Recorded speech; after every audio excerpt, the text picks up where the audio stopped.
Billy had always been an adventurous young boy. With his ruffled blonde hair and freckled face, he was known throughout the neighborhood for his daring spirit. His curiosity often led him into the woods behind his house, where he'd explore and discover hidden treasures.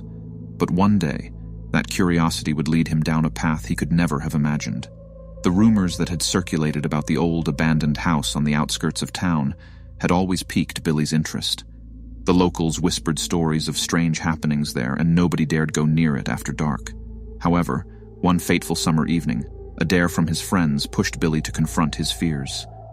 As the sun dipped below the horizon, casting long shadows across the town, Billy found himself standing before the imposing structure. The once grand mansion now stood in decay, its windows boarded up, and the garden overgrown with thorns and weeds. It loomed like a sleeping beast, waiting to awaken. With trembling hands and a racing heart, Billy pushed open the creaking front door. Inside, the air was thick with an unsettling stillness. Moonlight filtered through the shattered windows, casting eerie patterns on the dusty, decaying furniture. As Billy ventured deeper into the house, his flashlight casting long, distorted shadows on the cracked wallpaper, he couldn't shake the feeling that he was being watched. Every step seemed to reverberate through the empty halls. He stumbled upon a grand staircase, and the sound of a faint whisper drew him upward. "Come play with us, Billy."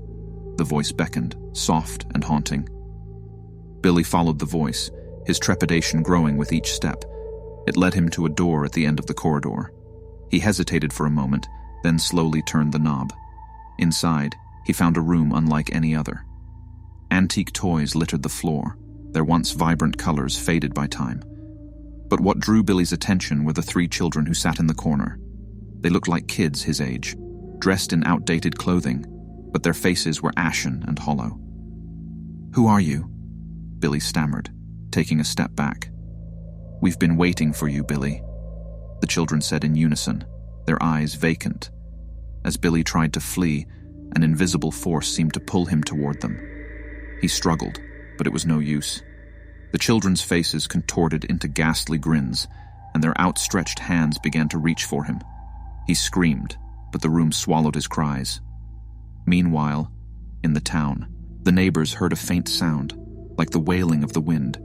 They glanced at the old abandoned house but thought nothing of it, for they knew better than to venture there after dark.